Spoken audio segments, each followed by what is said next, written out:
جی ناظرین، یہ دیکھ سکتے ہیں بستر پہ جو خاتون لیٹی ہوئی ہیں، ہاتھ پہ ان کی تسبیح ہے اور یہ اس وقت جس صدمے میں ہیں، مریم نواز، شباز شریف، آصف زرداری یا عمران خان صاحب ایک منٹ کے لیے اگر اس درد اور تکلیف کو اپنے اوپر تصور کرے تو انہیں پتہ چل جائے کہ ماں کس ہستی کا نام ہے۔ ایک بل کی وجہ سے ایک ایسا حادثہ ان کے گھر میں پیش آئے گا کہ جناب لینے کے دینے پڑ جائیں گے۔ ایک بیٹا، جوان بیٹا، محض 27 سال اس کی عمر تھی اور صرف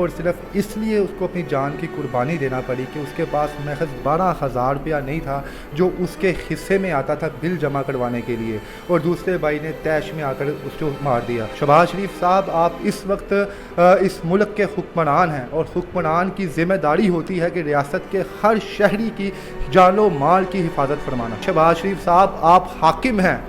آپ ذمہ دار ہوں گے اس ماں کے، آپ ذمہ دار ہیں ان کے چہرے پر آئی ہوئی تکلیف کے، ان کے چہرے پر آئے ہوئے کرب کے، صرف اور صرف آپ ذمہ دار ہیں کیونکہ آپ حاکم وقت ہیں، اور روز قیامت یہی تسبیح والا ہاتھ ان کا جو ہے ان تمام سیاستدانوں کے گریبان پر ہوگا، اور تب کوئی بچانے کے لیے آپ کو نہیں آئے گا، تب صرف خدا کی ذات ہوگی یا اس ماں کا درد اور تکلیف بڑا لہجہ ہوگا۔ جی ناظرین، یہ میرے دیکھ سکتے ہیں بستر پہ جو خاتون لیٹی ہوئی ہیں، ہاتھ پہ ان کی تسبیح ہے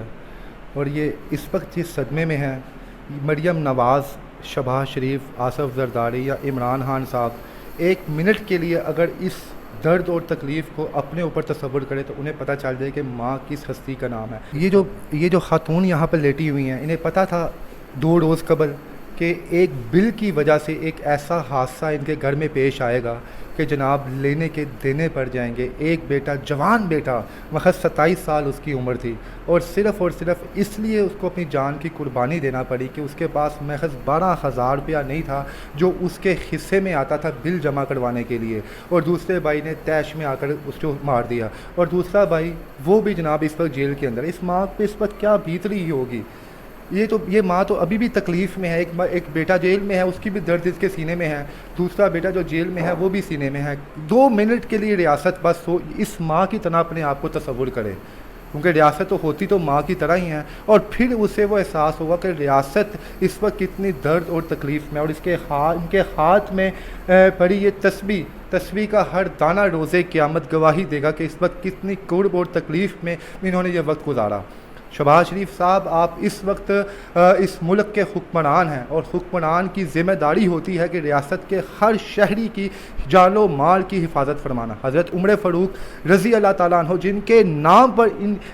ان خاتون نے، اس ماں نے اپنے بیٹے کا نام رکھا ہوگا، کتنی کی متاثر ہوں گی یہ عمر فاروق سے رضی اللہ تعالیٰ عنہ سے کہ انہوں نے اپنے بیٹے کا نام عمر فاروق رکھا کہ بڑا ہو کہ میرا بیٹا بھی جناب حضرت عمر فاروق کی طرح انصاف کرے گا، عدل کرے گا اور اسی طرح زندگی گزارے تھا۔ لیکن کبھی سوچا ہوگا انہوں نے کہ جناب جب جوانی کی نہج پر پہنچے گا ان کا بیٹا تو صرف اس لیے اس کی جان قربان ہو جائے گی کہ اس کے پاس جیب میں 11 سے 12,000 روپیہ نہیں ہوگا وہ بل ادا کرنے کے لیے۔ شباز شریف صاحب، یہ زندگی ہمیشہ کے لیے نہیں ہے، ہمیشہ ہر چیز میں مٹی میں جانا ہے، اور حضرت عمر فاروق رضی اللہ تعالیٰ عنہ نے فرمایا تھا ایک موقع پہ کہ جناب میری حکومت میں، میرے دور میں اگر دریائے دجلہ کے کنارے ایک کتا بھی پیاس سے مر جائے گا تو وہ بھی روز قیامت میں جواب دوں گا، اور اللہ مجھ سے پوچھے گا کہ اے عمر، وہ کتا پیاس سے مر گیا اور تم کیوں نہ پہنچے وقت پر۔ تو آج شباز شریف صاحب، آپ حاکم ہیں،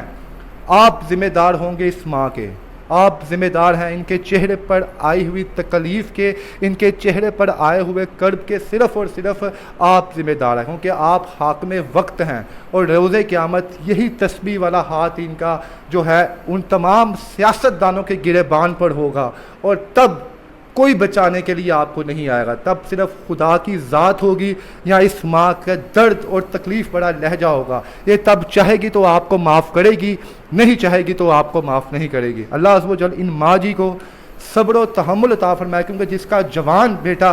کی جوان بیٹے کا لاشا جب اٹھتا ہے تو یہ درد اور تکلیف اس خاتون کو پتہ ہوتی ہے، یا اس ماں یا اس باپ کو پتہ ہوتی ہے، کسی دوسرے کو نہیں پتہ ہوتا۔ 2 منٹ کے لیے مریم نواز صاحبہ یہ تصور کریں کہ آپ یہاں پر لیٹی ہوئی ہیں اور آپ کا بیٹا جنید، اللہ پاک انہیں زندگی تندرستی دے، وہ اس دنیا میں نہیں ہے، پھر آپ اس ماں جی کی کیفیت کو آپ محسوس کریں گے۔ اللہ عز و جل ان کو صبر عطا فرمائے اور ہمارے حکمرانوں کو یہ غیرت عطا فرمائے کہ جناب وہ کچھ کریں۔ یہ نہ ہو کہ آج ایک ماں اس طرح بستر پر پڑی ہوئی ہے اپنی بیٹوں کی یاد میں، کل کو دوسری کوئی ماں اپنے بیٹے کی یاد میں ایسے ہی بستر پر پڑی ہو اور ان حکمرانوں کو جو ہے بد دعائیں دے رہی ہو۔ اس کے ساتھ مجھے آپ اجازت دیں، اب اللہ حافظ۔